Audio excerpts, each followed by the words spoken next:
ఏపీలో నూతన మద్యం పాలసీపై ప్రభుత్వం కసరత్తు చేపట్టింది. నూతన లిక్కర్ పాలసీకి అనుగుణంగా ప్రభుత్వం చర్యలు తీసుకుంది.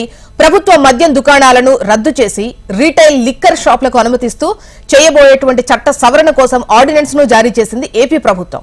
దీనిపై ఇప్పటికే సీఎం అధ్యక్షతన సమీక్ష సమావేశం కూడా జరిగింది. త్వరలోనే బ్రాండెడ్ లిక్కర్ ఏపీలో తీసుకొస్తామని గతంలోనే సీఎం చంద్రబాబు వెల్లడించారు. దీనికి అనుగుణంగా న్యూ లిక్కర్ పాలసీపై ప్రభుత్వం చర్యలు తీసుకుంది.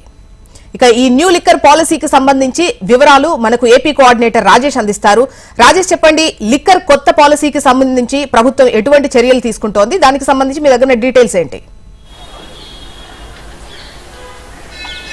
జోస్నా, గత ప్రభుత్వంలో ఉన్న లిక్కర్ వివాదాన్ని రద్దు చేస్తూ ప్రభుత్వం జీవో తీసుకొచ్చింది. అయితే ప్రధానంగా చూసుకుంటే గతంలో ఏదైతే ప్రభుత్వం నిర్వహించిందో మద్యం దుకాణాన్ని ఆ వ్యవస్థను రద్దు చేసి పూర్వం అంతకు ముందు వ్యవస్థ ఏ విధంగా ఉందో ఆ తరహా లిక్కర్ షాపులను నిర్వహిస్తుంది. దీనికి తోడుగా దీనికి సంబంధించి కూడా జీవోని సిద్ధం చేసింది. అదేవిధంగా అసెంబ్లీ సమావేశాలు లేవు కాబట్టి చట్టాన్ని రద్దు చేయటం, అదేవిధంగా నూతన చట్టాన్ని ప్రవేశపెట్టడం లేదు కాబట్టి దీని మీద ఒక ఆర్డినెన్స్ తీసుకువచ్చింది. దీంతో పాటు ఈ 2-3 రోజుల్లో గవర్నర్ ఆమోదం పొందినాక ఈ నూతన లిక్కర్ పాలసీని అమల్లో తేనుంది. అయితే కూటమి ప్రభుత్వం అధికారంలోకి వచ్చిన రోజు నుంచి కూడా ప్రజల వద్ద నుంచి పెద్ద ఎత్తున వస్తున్న ఏవైతే సూపర్ 6 పథకాలు ఉన్నాయో వాటిలో ఒకటిగా ఉన్న లిక్కర్ ధరలను మారుస్తాం, అదేవిధంగా నాణ్యమైన లిక్కర్ని అందిస్తాం అనేసి కూటమి ప్రభుత్వం ఎన్నికల మేనిఫెస్టోలో ప్రచారం చేసింది.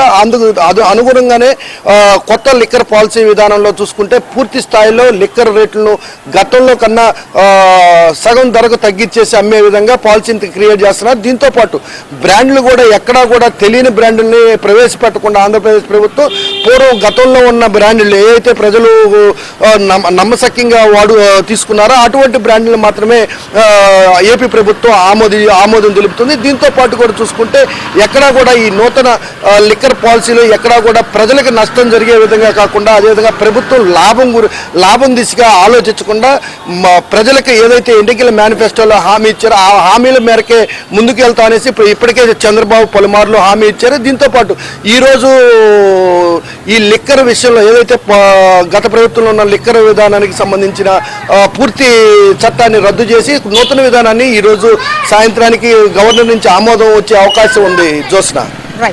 రైట్ రాజేష్.